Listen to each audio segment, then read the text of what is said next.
আপনি কি কখনো বাই অর বায়োরি থিওরি সম্পর্কে শুনছেন? বাই অর বায়োরি থিওরি হচ্ছে এমন একটা থিওরি যে হয় কিনে ফেলো না হয় ধ্বংস করে ফেলো। অর্থাৎ নতুন কোনো স্টার্টআপ বা নতুন কোনো কোম্পানি যদি দাঁড়ায়, জায়ান্ট যে কোম্পানিগুলা, সেই কোম্পানিগুলা চায় হচ্ছে ওই কোম্পানিটাকে কিনে ফেলতে চায়। দ্যাট মিনস হচ্ছে আপনি যদি মার্ক জাকারবার্গকে দেখেন, তিনি স্ন্যাপচ্যাটকে $400 মিলিয়ন অফার করছিল যে তোমাকে $400 মিলিয়ন দেই, তখন কিন্তু স্ন্যাপচ্যাট দেয় নাই। স্ন্যাপচ্যাট $400 মিলিয়ন রাজি না হওয়ার কারণে স্ন্যাপচ্যাটের যে ফিচার আছে, সেই ফিচারগুলো হচ্ছে তার মেসেঞ্জার এবং ইনস্টাগ্রাম এই দুইটাতে হচ্ছে ব্যবহার করা শুরু করছে। দেখবেন স্টোরি বা এই টাইপের যতগুলা নতুন ফিচার আছে, সবগুলা ফিচার কিন্তু মোটামুটি স্ন্যাপচ্যাট থেকে কপি করা।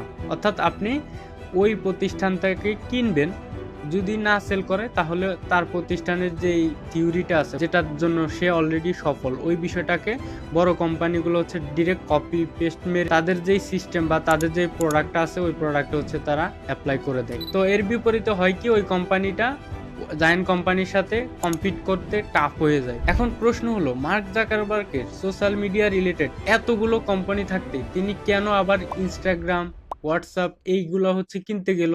আবার তিনি $400 মিলিয়ন স্ন্যাপচ্যাটকে অফার করে। কারণ হচ্ছে তিনি বিশ্বাস করে it is better to buy than compete.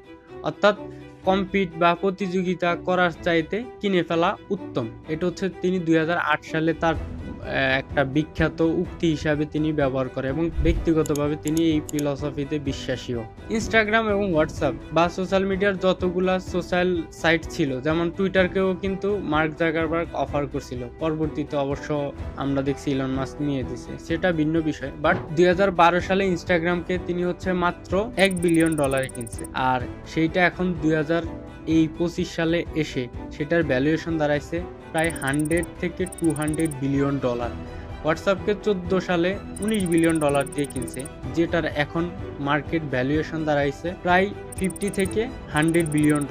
তার মানে অনেকটাই কিন্তু বেশি। তো সে চাইতেছে না সোশ্যাল মিডিয়াতে তার কোনো প্রতিযোগী থাকুক। দ্যাটস ওয়াই সে যতগুলা সোশ্যাল মিডিয়া রিলেটেড সাইট থাকে সেগুলোকে হচ্ছে সে কিনে ফেলে, অথবা স্ন্যাপচ্যাটের মতো বাইরি করে দেয়। অর্থাৎ বাই অর বাইরি থিওরিতে সে বিশ্বাসী।